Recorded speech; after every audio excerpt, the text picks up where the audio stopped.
ઇન્ડોનેશિયાના બાલીમાં પ્રધાનમંત્રી મોદીનું સંબોધન, જેમાં ભારતીય મૂળના લોકોએ સંબોધન કર્યું છે। ન્યૂઝ 18 ગુજરાતી પર બાલીથી પીએમ મોદી उस परंपरा को कभी ओझल नहीं होने दिया। हजारों साल से उस परंपरा को जीना, पीढ़ी दर पीढ़ी उस परंपरा को जानना और हर पल उस परंपरा से जुड़े रहना, वहां के लोग, उस धरती एक अलग ही आनंद देती है, अलग ही आनंद की अनुभूति कराती है। आप कल्पना कर सकते हैं, आज जिस समय मैं आपसे बात कर रहा हूं, हम यहां बाली में बैठे हैं, बाली की परंपराओं के गीत गा रहे हैं। उसी समय जब मैं आपसे बात कर रहा हूं, इसी पल बाली से 1,500 किलोमीटर दूर भारत के कटक शहर में महानदी के किनारे बाली यात्रा का महोत्सव चल रहा है, जिसे बाली यात्रा कहते हैं।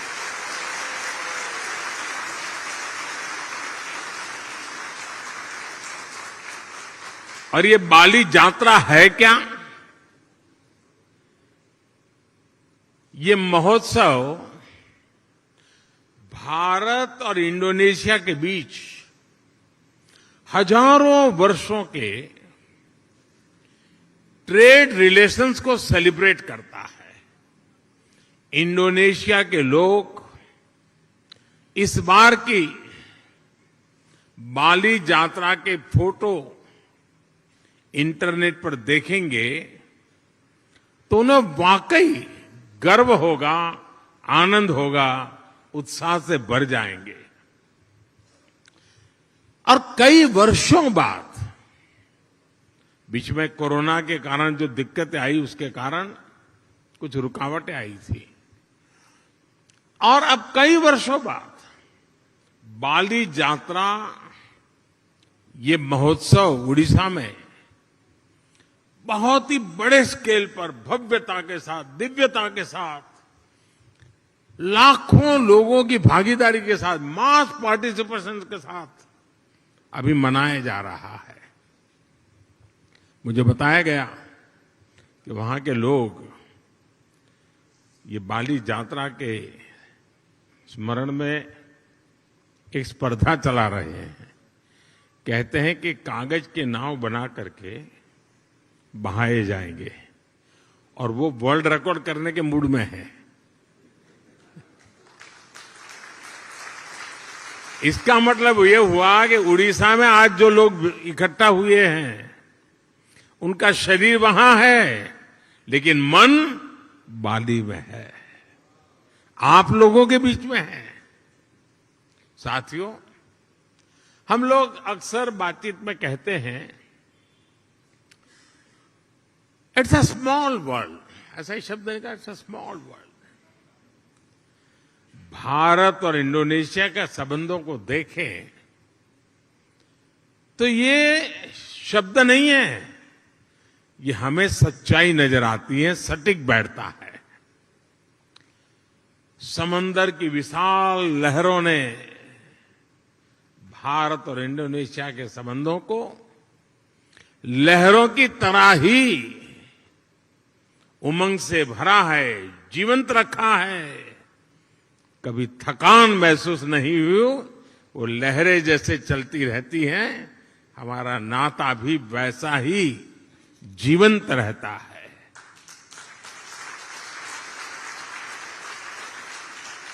एक समय था जब कलिंग, मेदांग जैसे साम्राज्यों के माध्यम से भारत का दर्शन, भारत की संस्कृति इंडोनेशिया की धरती तक पहुंची।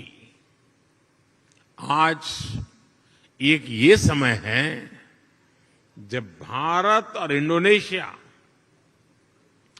21वीं सदी में विकास के लिए एक दूसरे के साथ कंधे से कंधा मिलाकर काम कर रहे हैं।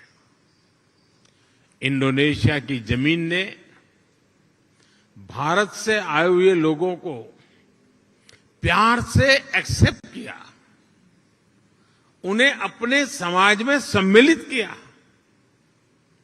इसी वजह से आज आप सभी इंडोनेशिया के विकास और समृद्धि में अपना योगदान दे रहे हैं। हमारे बहुत सिंधी परिवार यहां रहते हैं और भारत से आए हुए हमारे सिंधी परिवार के भाई बहनों ने यहां के टेक्सटाइल सेक्टर में, स्पोर्ट्स गुड सेक्टर में, इतना ही नहीं, फिल्म और टीवी इंडस्ट्री में भी काफी कुछ कंट्रीब्यूट किया है। गुजरात से जुड़े हुए काफी लोग यहां हैं। जेम्स, डायमंड्स, माइंस, इवन खेती, किसानी, उसमें भी वो लोग नजर आते हैं।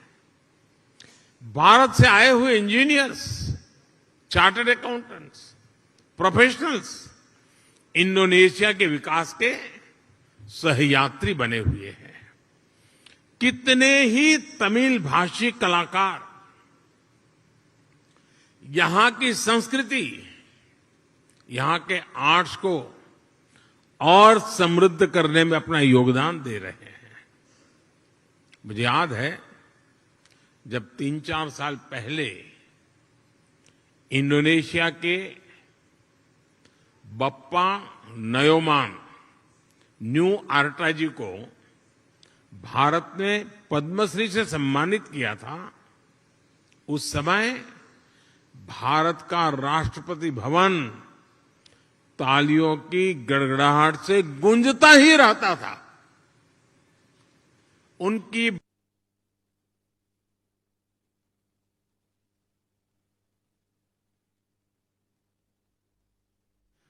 बारे में काफी कुछ जानने का, निर्णय करने से बड़ा मुझे काफी कुछ उनके विषय में जानने का मौका मिला। आगुस इंदिरा उदयन जी, आप भली भांति परिचित हैं उनसे और आज यहां मौजूद भी हैं। वो बाली में महात्मा गांधी के विचारों को आगे बढ़ाने के लिए जी जान से जुटे हुए हैं।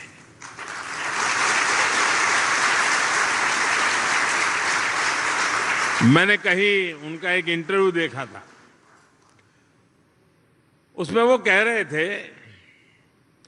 कि भारत की सबसे बड़ी विशेषता अतिथि देवो भवो की है। जी जान से जुटे हुए हैं।